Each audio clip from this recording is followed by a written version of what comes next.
Our discussion today is dealing with student assessment within the gaming community.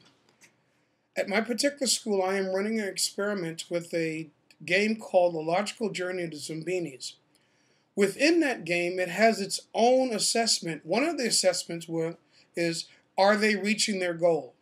Are they taking their little group of people through each puzzle and solving the puzzle with the group of people? Now, these are called Zombinis. They're little blue creatures that they've created in the very beginning of the puzzle. Each level requires that they take 16 little creatures through each puzzle. Now, the puzzles are open-ended, which means they're designed for the player to be very creative and also intuitive, which means they don't necessarily have to know what they're doing. If it feels like it's right, that's rewarded also. Again, the puzzles are open-ended. One of the things is that how many people or how many little blue people do they get to the base camp? The whole idea is for them is to get these creatures to their base camp safely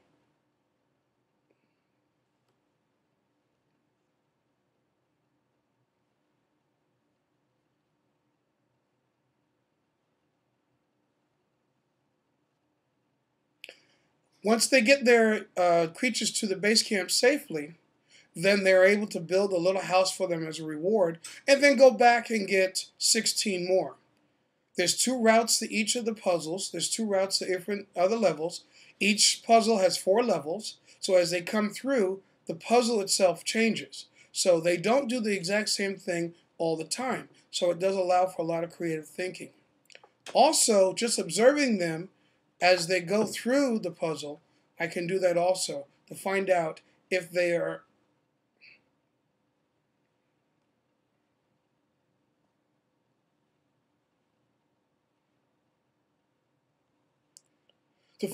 they're using the creative juices that they should be using. Well, that concludes this particular part of the discussion on whether or not we can assess things within the gaming community.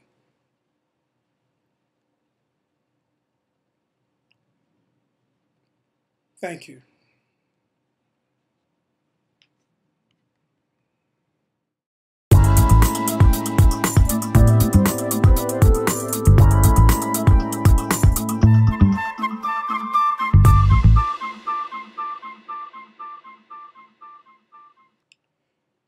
Well, what have I learned this week? In the reading that I've been doing, which is what video games have to teach us about learning and literacy, I've been finding that a very, very interesting read. As I get more and more into gaming, I realize a lot of the things that the games teach us are things that we don't necessarily see in the textbook, in which I'm glad to see that. But I work in a community where games have always been some type of thing that you play after you did the real work. So convincing folks, particularly my peers, and particularly since I'm the coach, trying to convince them that playing a game can teach them just as many constructs within their curriculum core subjects as teaching out of the core book, which is what I've been trying to teach them and trying to show them myself just through physical education. They have been trying to tell me that physical education is just play and recreation. And I've told them that I can teach the core subjects through physical education. So what I'm learning this week is that there is a staunch wall against having fun in the classroom.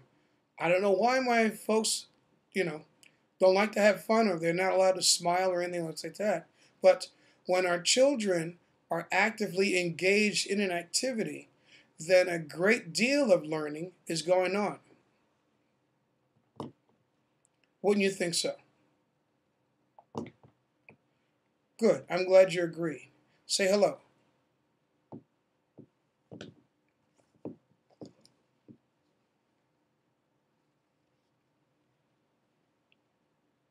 Okay, that's enough. Yes, it's time to go.